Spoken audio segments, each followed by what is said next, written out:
We finally have some plot details on the new Blair Witch. Let's talk a little bit about this. What's your favorite scary movie? Be afraid. Be very afraid. I want to be a fighter, like you. Oh, let it burn! Let it burn! Did you miss me? You have to shoot them in the head. They always come back. The boat can leave now. Tell the crew. But sometimes that is better. Good luck. Hey everybody, I'm Killjoy Jake. Today we have some really exciting horror news updates. Before we get into all of that though, please make sure to like this video and subscribe for more update videos just like this. Also, please consider supporting the page over on Patreon, where you can check out the uncensored and uncut versions of the Dexter reaction videos. We are plowing our way through season 2 right now and you don't want to miss it. All right, now let's get into the news. Master of horror Sam Raimi returned to the genre this year to direct again, making easily one of the best horror films of 2026 in Send Help back in January. Now these days he doesn't typically direct a ton of horror back to back, but that seems to be changing as he's just signed on to direct a new adaptation of Magic from 1978. The original film, based on William Goldman's novel of the same name, starred Anthony Hopkins before he was Hannibal Lecter, as a ventriloquist who finds himself under the spell of his malicious puppet. Mark Swift and Damian Shannon, who also wrote Send Help from earlier this year, will be writing the script for this new take on the classic. I couldn't agree more with the chair of Lionsgate, who talked a little bit about why Sam is such a perfect choice. He said, "Sam is the dream director for this project. In fact, his coming aboard represents one of the truly great matches of director and material. The script is fantastic, and we could not be more excited to see Sam's direction and creative vision take it to another level. We are absolutely thrilled he has chosen to direct the film." Shannon and Swift even took to Blue Sky to say that they're excited to be going back to back with the great Sam Raimi. Rejoice, horror fans, this one is gonna be insane. If you liked Silence of the Lambs, you gotta watch Magic because it's a very different kind of creepy performance from Mr. Hopkins. And trust me, he's not just phoning it in this time like the Wolfman reboot. I cannot stress enough how great of a director Sam Raimi is for this. This is such a weird, kooky little film, and Sam Raimi is a bizarre little guy. That is exactly the kind of energy we need to apply to this very weird old movie. And frankly, if it's anything like Send Help, I know I'm gonna love it.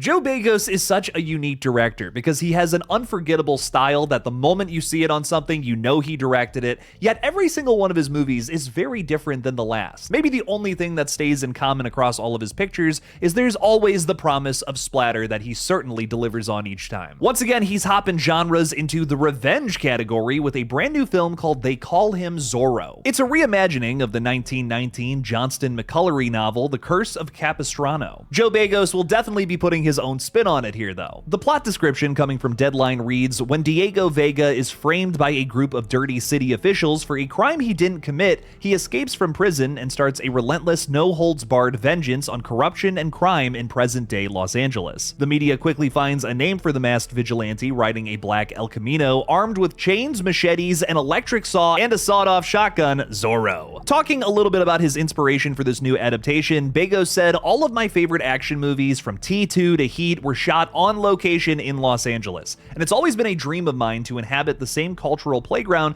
to stage some of the most high-octane and explosive set pieces imaginable. And this project is the perfect opportunity to showcase the beauty of the city, the beauty of its culture, and pull off some old-school practical action filmmaking bathed in the crisp golden hour glow of Hollywood." I am loving that whole damn quote, but it definitely makes me question if Joe Begos' typical neon nightmare style will be applied to this one, or if he's trying to strike a different kind of vibe. The flick will be shot on 35mm, where pretty much everything else Joe Begos has shot has been on 16mm, and he wants to bring back the feel and visual texture of action references such as To Live and Die in LA, RoboCop, or Hard Boiled. So this definitely seems like something different out of the Begos wheelhouse, not exactly what you'd expect, like Jimmy and Stiggs for instance. I loved that movie, but it's so Joe Begos. Like if I knew nothing about that movie, just came to it blind and didn't see the title card that said directed by Joe Begos, or the fact that he stars in that movie, I would still tell you that's a Joe Begos film, 100%. Also, he's super recognizable. He kind of looks like Rob Zombie's brother. Producer Gregory Chambay also said some really cool stuff about this, saying, "This is not your parents' Zorro. In our iteration, the masked folk hero has more to do with dark and violent characters, such as the Punisher or the Crow. There is a lack of roles for talented Hispanic actors. Zorro is a Mexican character, and we want to create a badass icon that makes the Latino community excited and proud. We will have done our job right if people start dressing up up as this new version of Zorro for Halloween. I'm loving everything I'm hearing about this movie, dude. Hell yes. I love when you can take icons from the past and reinvent them for a modern audience to be familiar with again. I think Robert Eggers just did a great job with that in terms of his Nosferatu movie from 2024. This is definitely a movie on my radar. I can't wait for it, man. Possibly the most ridiculous update we're going to get into today is that Uwe Boll, a name that is really hard for me to pronounce, director of the critically acclaimed House of the Dead, I can't even say that without laughing. Director of the not-so-critically acclaimed House of the Dead feature adaptation is now going to direct a legacy sequel to the film, despite the fact that a new House of the Dead movie is already on the way. Now, just to be very clear, Uwe Boll does not own the rights to House of the Dead, so this is an unofficial legacy sequel to his movie from the early 2000s. Now, you would think in his position he would name it something that's kind of close to House of the Dead. Well, the title is 23 years later, Castle of the Dead. At least they're not approaching this thing like they think they're gonna make a masterpiece. Obviously, from that title, you can tell that a lot of this movie is going to take place in a castle. And as producer Michael Roche said, we're upgrading from a house full of zombies to a castle full of zombies. That is the funniest quote of all time. Who knew the Pokemon evolution of a house was then a castle? This is where this whole news story starts to get into some weird ass fucking drama though. It's been almost a year since we talked on this page about how Paul W.S. Anderson, director of a lot of the Resident Evil films, is now going to be tackling an official House of the Dead reboot for Sega. Boll crapped all over that project, specifically saying, "When I heard that Paul Anderson is rebooting House of the Dead, I immediately knew that it will be a soulless CGI orgy. And I want to do a completely different zombie movie, bloody, gory, and handmade." Okay, now I'm worried he thinks he's actually going to make a good movie. House of the Dead has a 3% on Rotten Tomatoes. 23 years later, which has absolutely nothing to do with the Danny Boyle franchise also, by the way, will commence filming on September 5th of this year in Germany. Stay tuned for more updates, I guess? I'm a little more excited to see what Paul W.S. Anderson is cooking up. What can I say? I love me a good CGI orgy. A new reboot that I'm actually excited for, though, is that we're getting a brand new take on Reanimator coming very soon. Roger and Jeff Lewis are about to begin production on a brand new take on H.P. Lovecraft's Herbert West Reanimator. It'll be shot this June in Alton, Illinois. Roger said of this project, "A year or so ago, we established a movie production firm called Woodlake Entertainment with the intention of producing films and keeping them as much in Alton as possible." His cousin Jeff has been in the industry for a long time now, working on shows like Star Trek Voyager and Star Trek Enterprise, as well as receiving 6 Primetime Emmy nominations. Roger has also promised that we will see some familiar faces, familiar actors even, in this new take on Reanimator. We already know that Malcolm McDowell has joined the cast, legendary actor, gotta love that shit. But could we get the announcement soon that Jeffrey Combs and Barbara Crampton are also in the cast? Fingers crossed, baby. As of right now, there are 3 Reanimator films, the best still being the Stuart Gordon classic from the mid-80s. I'm really excited to see what they do with this new adaptation, and I really hope that Jeffrey Combs is somehow running around as Dr. Herbert West again. Jane Schoenbrunn is another director who I feel like doesn't get talked about enough in Hollywood right now. She has made 2 phenomenal films, especially I Saw the TV Glow, and I cannot wait for her upcoming film Teenage Sex and Death at Camp Miasma. It seems like this movie is going to be beloved just like her last film, as it received a 6-minute standing ovation at Cannes Film Festival this week. Variety reported this and also talked a little bit about the film, saying that it's a biting critique of Hollywood reboot culture, particularly major studios' desire to bring woke sensibilities to long-dormant franchise IP. It also got some big laughs and features some insanely over-the-top slasher sequences that leave the majority of actors drenched in blood. Now, that last part has already been made wildly apparent by the trailer that came out for the film that features a geyser of blood coming out of some dude. The plot description for Miasma reads, "After years of slapdash sequels and waning fandom, the Camp Miasma slasher franchise is handed over to an enthusiastic young director for resurrection. But when she visits the original movie's star, a now reclusive actress shrouded in mystery, the 2 women fall into a blood-soaked world of desire, fear, and delirium." I cannot wait to see this very clear satire on the Friday the 13th franchise. Sure, we've had imitators of the Friday the 13th series for decades and decades and decades. I mean, Friday the 13th itself is an imitator of Halloween. But I feel like ever since In a Violent Nature came out, we've had all these releases that have kind of been critiquing some of the older 80s slashers, or at the very least putting some sort of new spin on them to make them fresh again, with that same vibe that you love so much from those films. I think that's why I loved In a Violent Nature so much. It captured the Friday the 13th vibe, and you can already tell just watching the trailer from this one, it's got something similar going on there. Coming from the same studio as the Substance movie, Camp Miasma drops in theaters on August 7th. I'm very, very excited for it. A brand new teaser trailer for Scary Movie 6 is once again showing us how absolutely fucking hilarious this movie is about to be. First and foremost, it's getting the gang back together, baby. I'm just so happy that the old gang is back together. The best part of this teaser, however, is Brenda waving a gun around the room and saying it's definitely not loaded. I don't know why y'all acting so scared. The gun ain't even loaded. The Scary Movie requel that promises to cancel the cancel culture releases on June 5th of this year. That's just 3 weeks away, ladies and gentlemen. I cannot wait. I'm especially excited for the film because I think this movie is about to do a better job at commenting on the state of horror than the latest Scream movie, and that is the craziest thing I've ever said. We'll see you in a couple of weeks.